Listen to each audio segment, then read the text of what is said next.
అండి, welcome to my channel. ఈరోజు అచ్చం హోటల్ స్టైల్ టేస్ట్ ఉన్నటువంటి చికెన్ ఫ్రై రెసిపీ నేను మీతో షేర్ చేసుకోబోతున్నాను. ఇందుకోసం 2 కేజీల చికెన్ తీసుకొని ఉప్పు పసుపు వేసి ఉడకబెడుతున్నాము. ఇలా ఉడికేలోపు మనం మసాలా రెడీ చేసుకుందాం. మసాలా కోసం టమోటా, అల్లం, తెల్లగడ్డ, పుదీనా, కొత్తిమీర, కరివేపాకు, పచ్చిమిర్చి, ఇలాచి, జీలకర్ర, మిరియాలు, ధనియాలు, అలాగే పట్ట, లవంగ వీటన్నిటిని రెడీ చేసుకున్నాం.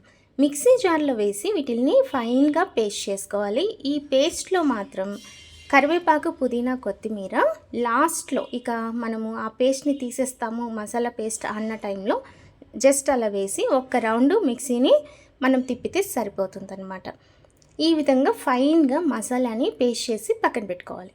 ఈలోపు ఆల్రెడీ ఉప్పు పసుపు వేసి ఉడకబెట్టుకున్నాం కదండి. ఆ చికెన్లో కొంచెం అల్లం, తెల్లగడ్డని ఊరికే అలా దంచి వేసేసేయాలి. ఇది ఎలా ఉంటుందంటే టేస్ట్ మీకు మంచి ఒక 5 స్టార్ హోటల్లో తిన్నటువంటి చికెన్ ఫ్రై లాగా ఉంటుందన్నమాట. పక్కా రాయలసీమ టేస్ట్, మీకు ఆ స్పైసీనెస్ కూడా తెలుస్తూ ఉంటుంది. ఆయిల్ ఎక్కువగా వేసుకొని ఆనియన్స్ని ఫ్రైడ్ ఆనియన్స్ లాగా బాగా ఫ్రై చేయాలి. ఇది వెరీ వెరీ ఇంపార్టెంట్.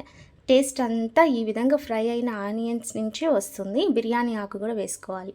ఆ తర్వాత అదే ఆయిల్లో మనం తయారు చేసుకున్నటువంటి పేస్ట్ని వేసేసి ఈ మొత్తాన్ని కూడా చక్కగా మనము అలా రోస్ట్ చేసుకుంటూ ఉండాలన్నమాట. ఒక మంచి వాసన వస్తుంది. ఆ టైంలో మనం ఒక 2 లేదా 3 టమోటాలని కట్ చేసి వేసేసుకుంటే సరిపోతుంది.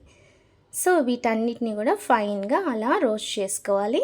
ఫైనల్గా మనం ఉడకబెట్టుకున్నటువంటి చికెన్ని తీసుకొని ఇందులో వేసేసి మసాలా పట్టడం వెరీ ఇంపార్టెంట్. అందుకని ఈ విధంగా మనం మిక్స్ చేసుకోవాలి. సో ఫైనల్లీ నీట్గా ఈ విధంగా అయిపోతుందండి. ఫ్రై చేసుకుంటూ ఉండాలి. ఇంకా ఫైనల్గా దించేస్తామనగా అలా కారం వేసేసి మనం దించేస్తే సరిపోతుంది.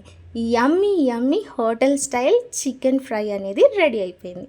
మరి ఈ వీడియో మీకు నచ్చిందా? నచ్చినట్లయితే లైక్ చేయండి, షేర్ చేయండి, సబ్స్క్రైబ్ చేసుకోవడం మాత్రం అస్సలు మర్చిపోకండి. Thank you for watching.